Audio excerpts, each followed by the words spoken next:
Hey everyone, I'm back with another training video. Got some questions about webinars, and people are doing webinars like crazy. So I'm going to actually give you a short little presentation on how to get people to show up to your webinar, because really that's what the main thing is, to get people to actually show up to the webinar. I'm not going to go through a whole webinar presentation on how to do a webinar.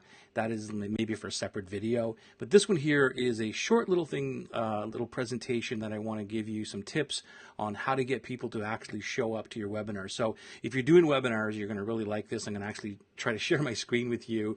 I did a quick keynote presentation here to share with you, so you can get all these points and try to get more people to show up to your webinar. All right, so if you have any questions while I'm doing this, I'm going to keep my windows open here. Hopefully I can see your questions and go through this with you, but let me actually share my screen with you, and you can see that we've got this how to create a webinar funnel.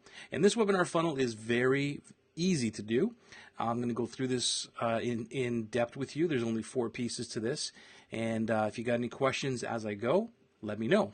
So this is how we do this. This is a how to create a webinar funnel that will get people to actually show up, okay? And here is the funnel that you're going to use. You're going to have an opt-in page, which is normal. I'm sure you know that. Then you're going to have a video one and a second video, and then the webinar. Now, you don't have to have the 2 videos in between the webinar, but at least you want to have 1 video in between there. And the reason is because you want people to show up. And this is where a lot of people, they don't do these steps. They just have people opt in, and then they wait for the webinar. So the 2 videos, I'm going to explain to you what those videos will do. So the first video is a video 1. It's an indoctrination type of video. And what this does is it answers questions about the main burning topic that, you know, they're coming to the webinar for. And then what it's doing is it's just kind of piquing their interest so that they will show up to the webinar. You don't want to go into major detail about the webinar or the topic that you're doing on the webinar. Just stick to the topic at hand, high-level stuff, just to get them more piqued of interest so that they show up to the webinar. And it's got to be quick and to the point. These are not long videos, maybe 5 minutes. 10 minutes, I think, is stretching a little bit, but do maybe a 5-minute video just of quick questions that people might have about the topic that you're doing. And all you're trying to do, like I said in this video, is to just get people to show up. So it's kind of like if they, let's say they opt in on Friday and the webinar is on Tuesday. So you've got a couple of days there that they're just sitting around doing nothing, where this idea or this funnel will help people remember to show up, and it entices them to come to the webinar because you're still giving them more value up front. And that's really what the idea is. So you might be wondering this, like, why do you need an indoctrination video? Well, it helps people connect with you, because if they don't know who you are before the webinar, then it's a little bit harder to establish that rapport, or it takes a little bit longer to establish the rapport on the webinar. That's the reason why a lot of people do the whole, you know, story about here's my rags to riches story, or struggle to success stories, just to bond with the audience. I'm not saying don't do those anymore, but those are the reasons why that's in the webinar. And the other thing is that when you're giving people value up front, it's providing massive goodwill. And that's really what the key is like you're trying to help people. That's the first and foremost idea for doing anything, really, in my opinion, in my world, and everybody that I work with, all my clients, this is what I instill in them, that, you know, it's about helping people even if they don't buy from you. So this video that you're doing, the first one, is not something where you're selling them. You're just saying, hey, listen, I've got a couple of questions, or here's some things that we're going to be talking about on the webinar, so you might want to show up. You're just trying to get them really excited about showing up to the webinar, and it proves that you know what you're talking about more. If you're giving them more videos up front, more goodwill up front, positions you as the authority, and it gets people excited, like I said, to show up. And that's why these indoctrination videos are pretty important. Now, the indoctrination video ideas, here's some stuff where what you can talk about, because I get this question all the time. Well, what am I going to talk about on these videos if I'm not trying to sell them on anything? Well, there's talking about the 3 desires that they want. So obviously you've done your homework and you know what it is that they want to get out of your product or being on the webinar. So you talk more about those 3 desires. And you emphasize the top reasons why they want that, whether it's to get more freedom, more money, whatever it is, you got to emphasize what it is that they want and touch on the biggest problems that they have.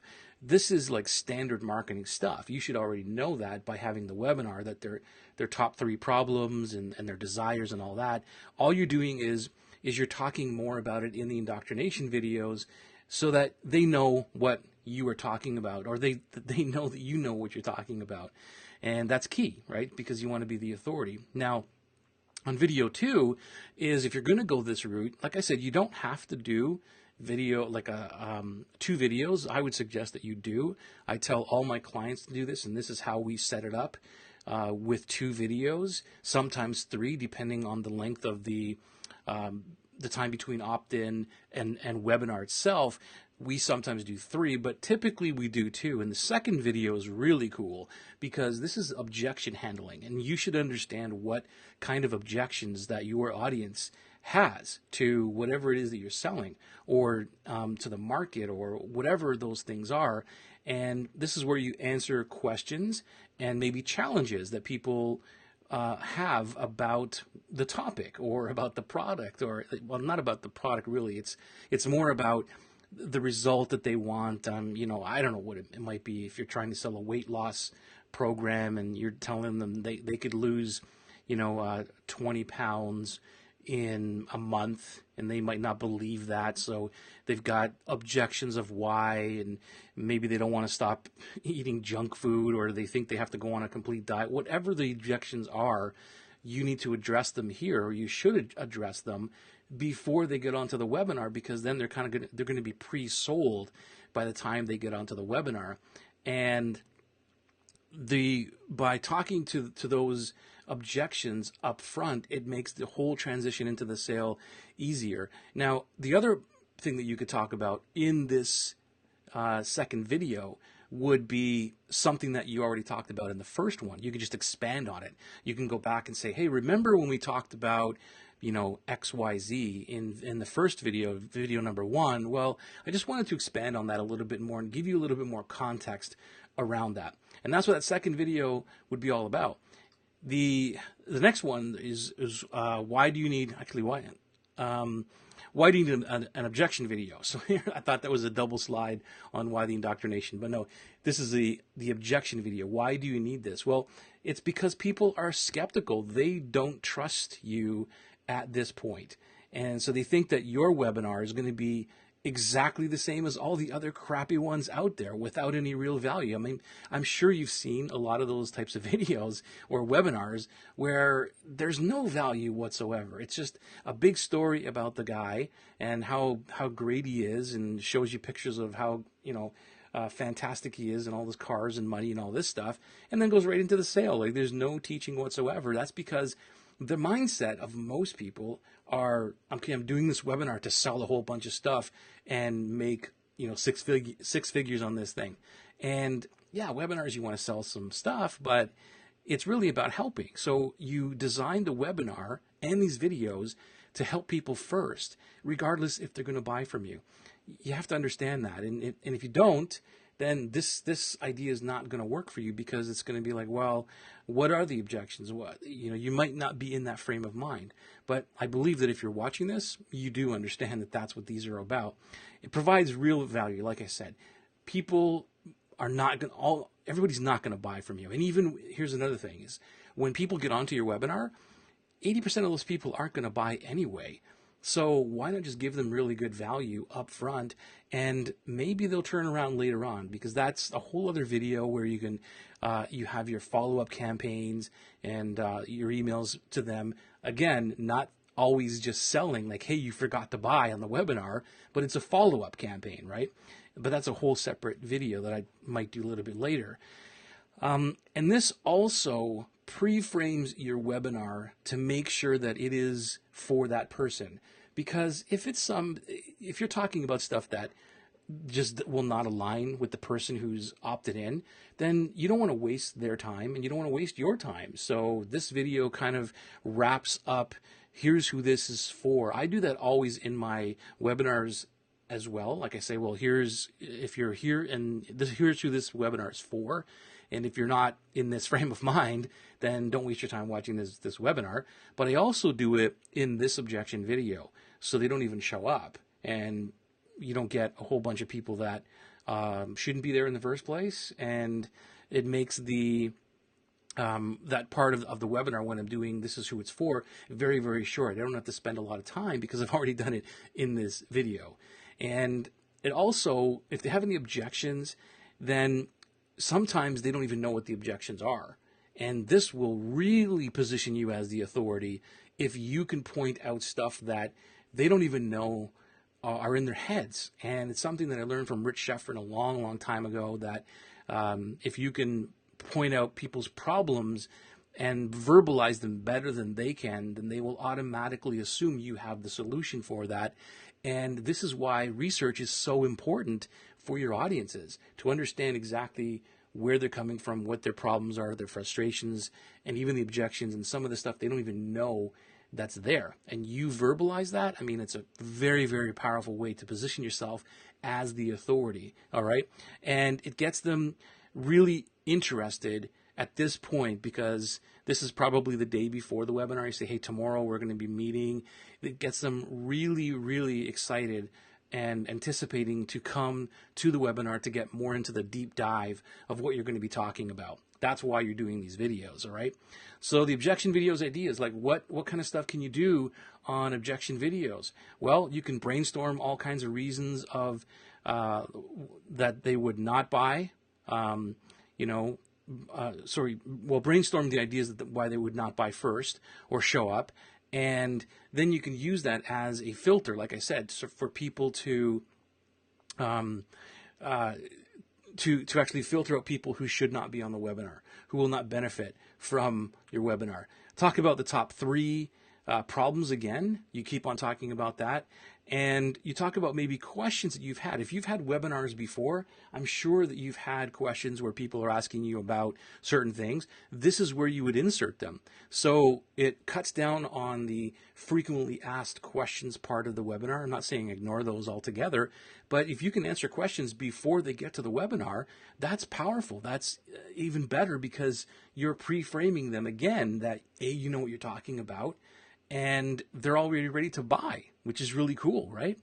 And the last piece of this is like the webinar video itself. What do you do with the webinar video? Well, this is the main thing, of course, and it's always focusing on their 3 biggest pain points. You don't want to get into a whole bunch of details and overwhelm them with stuff and give them a whole bunch of stuff to do.